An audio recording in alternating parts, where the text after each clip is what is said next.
At 61, Danny Coker is facing serious trouble, so serious in fact, it's enough to make fans deeply concerned. According to multiple reports, the Counting Cars star may be headed for jail. But the legal issues aren't the only concern there. Are rumors that his personal life, including his marriage, may be unraveling. Some suggest there's something even darker happening behind the scenes. So what's really going on with Danny Coker? In 2025, a wave of headlines began linking Danny to a fraud case tied to a $75,000 lawsuit involving his company. Allegedly, one of Danny's most trusted associates, Ryan, may have known about the situation, which quickly spiraled into a public mess. Then came further accusations. Fans claimed that Danny been taking money for car projects through social media, asking for deposits or full payments and then disappearing. Some individuals reportedly paid as much as $5,000 and never heard from him again. The controversy didn't end there. Danny, frequent guest on Fox News, was also accused of promoting a product during his appearances. Viewers noticed product names scrolling on the screen while Danny was on air, leading many to believe he endorsed them. Some of those products, however, didn't work as promised, sparking even more accusations of scam involvement. Fans are left wondering, why is Danny Coker being tied to so many fraudulent claims? And why isn't anyone from his inner circle stepping in to stop it? What about his wife? Danny's marriage to Cory was once seen as a rock-solid partnership. Their relationship had always been more than romantic. It was foundational to his career and persona. Without Cory, many believe Danny wouldn't have become the figure fans admire today. Cory herself has an intriguing story.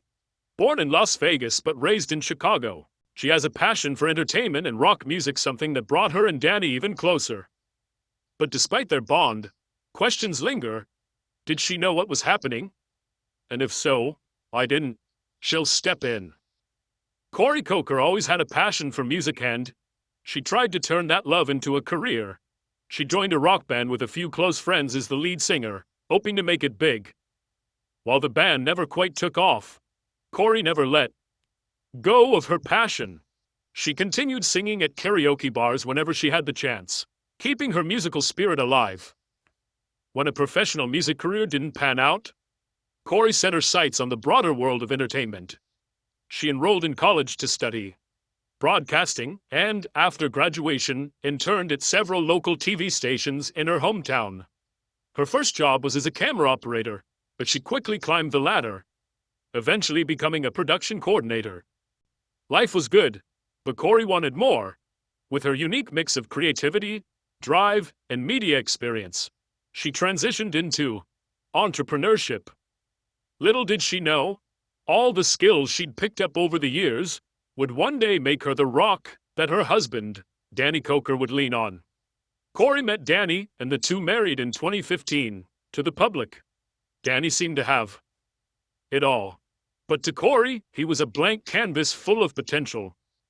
She didn't just see a husband, she saw a man capable of achieving even greater things. Inspired, she stepped into more than just a spousal role. She became his muse and motivator. With her background in music and entertainment, Cory had a vision. At that point, Danny had settled into his success with Counting Cars, content with the life the show had brought him. But there were other things Danny loved too: music, tattoos, and having a good time. When Cory pitched the idea of opening an entertainment venue, Danny was all in. That's how Count's Vamped Rock Bar and Grill was born. As it turns out, Danny had been toying with the idea himself, and Cory gave him the push he needed to make it happen. Great minds think alike, as they say. Cory took on the role of entertainment director, booking bands and curating the vibe of the venue. It was demanding work, but she thrived in the challenge. Her knack for spotting great talent kept the bar buzzing with energy night after night. She didn't need to run every decision past Danny. He trusted her completely. Still, managing people wasn't always easy. Cory had her fair share of challenges dealing with tough personalities. But she was known for her strength and no-nonsense attitude. Tough as nails, she earned the respect of everyone around her. But for Cory, one venue wasn't enough. Fueled by their shared passions, Cory and Danny later co-founded Count's Tattoo Company, adding another layer to their growing empire. Together, they blended business love, and creativity, and for a time, it seemed like there was no limit to what they could build. Danny and Cory Koker shared more than love. They shared passions, ambitions, and business ventures. Tattoos were one of those passions.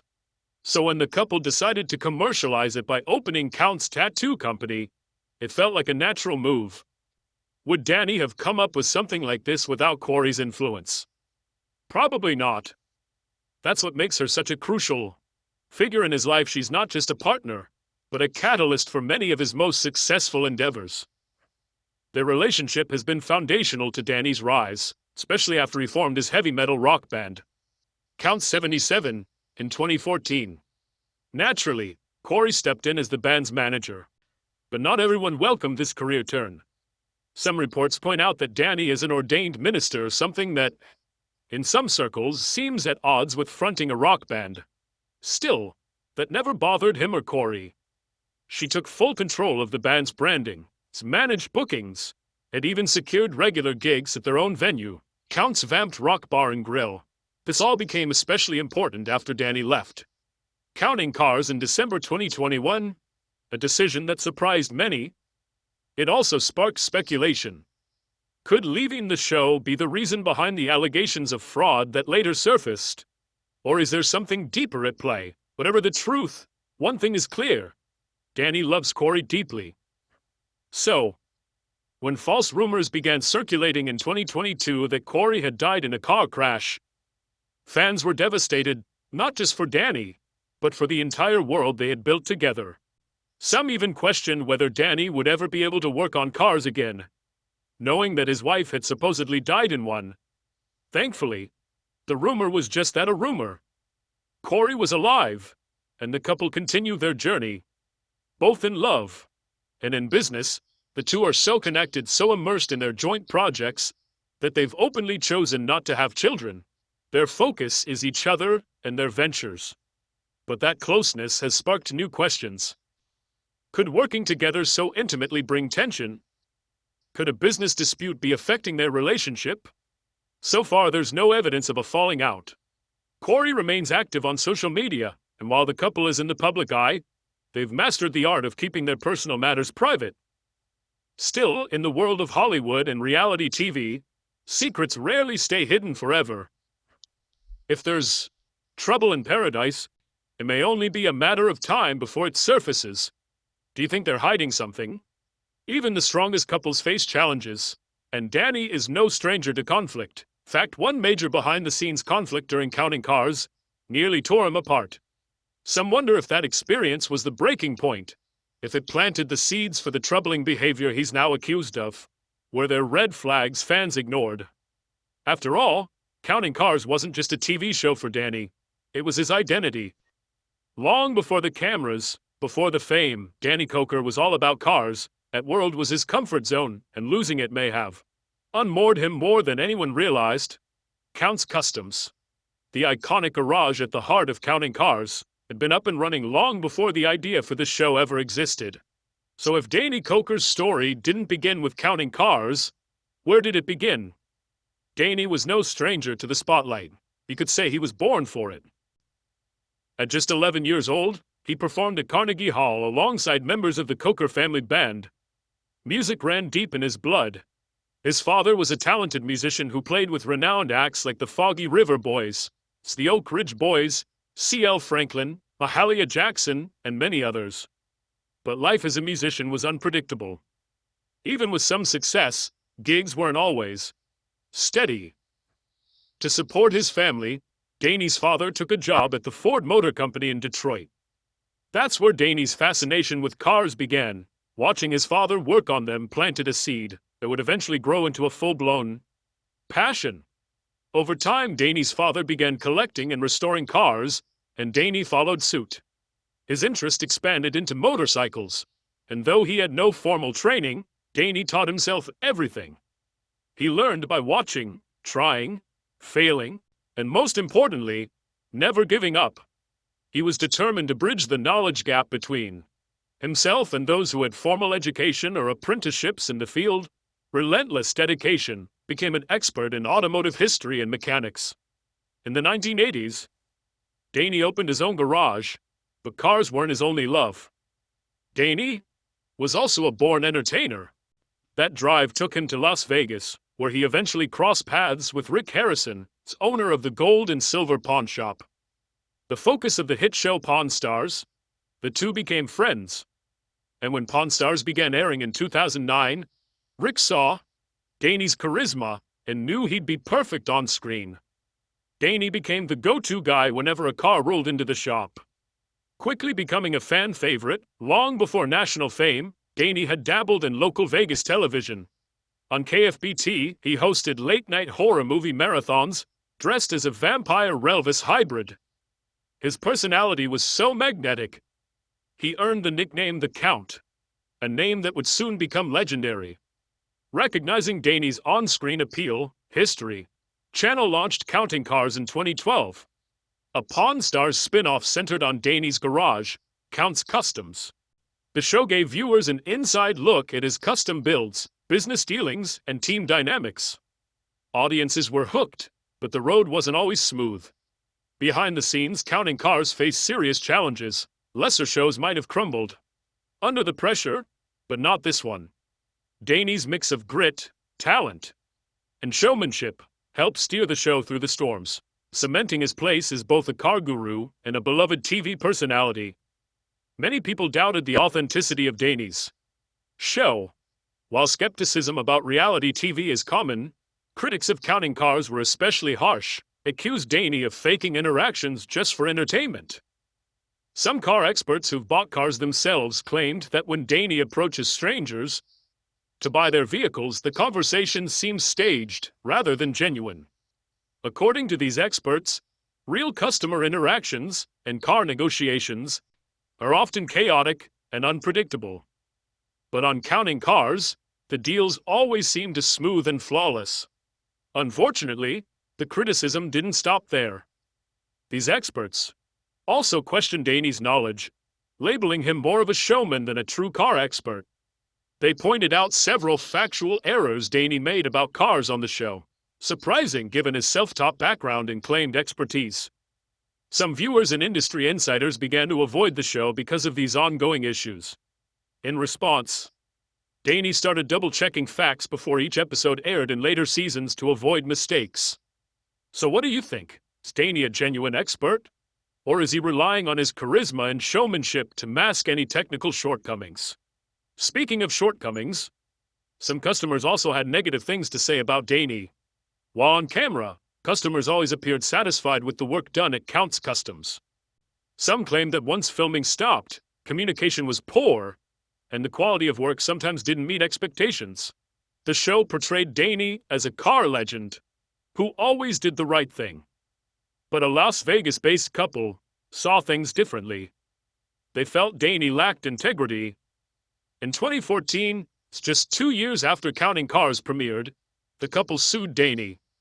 They had entrusted Count's Customs with their 1967 Ford Mustang to be souped up, hoping the vintage car would make it onto TV, but it never did.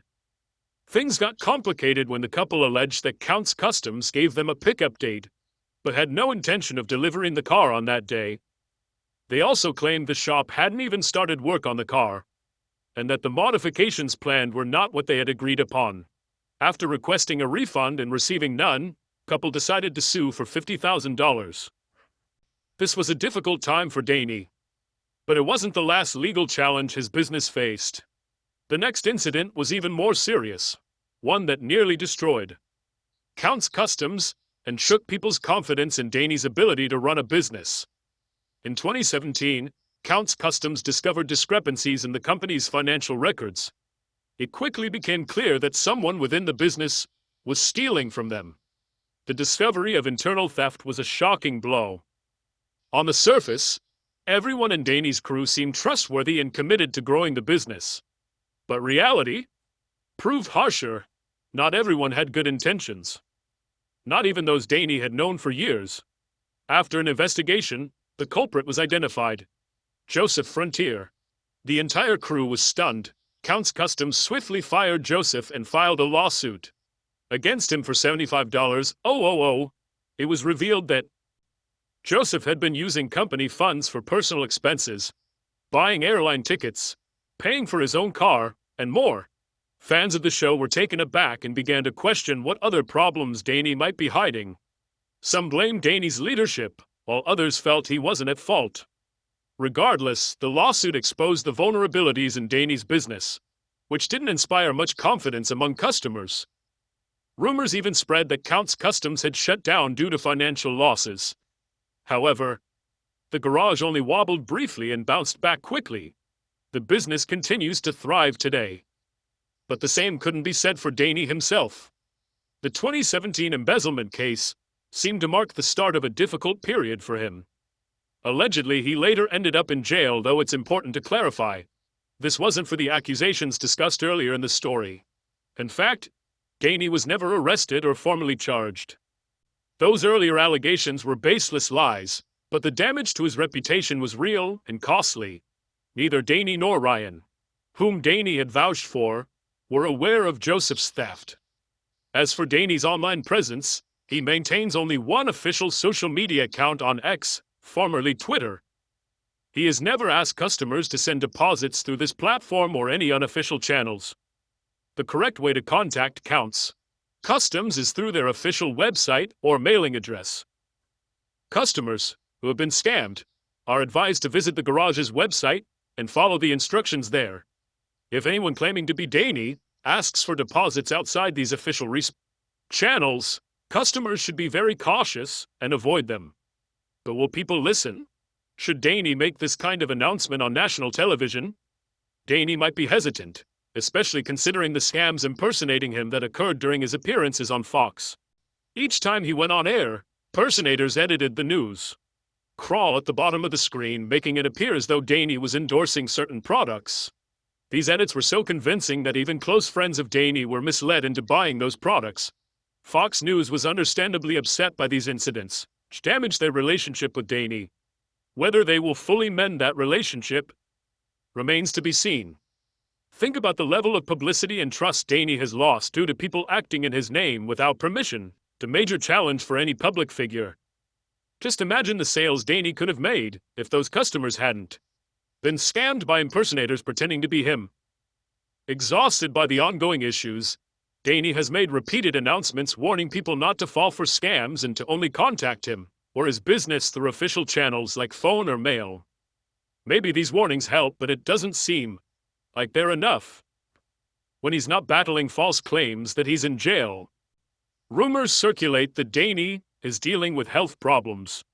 While these reports can't simply be dismissed, it's unclear whether there's any truth to them. Many people on social media speculate about his health based on subtle changes in his appearance.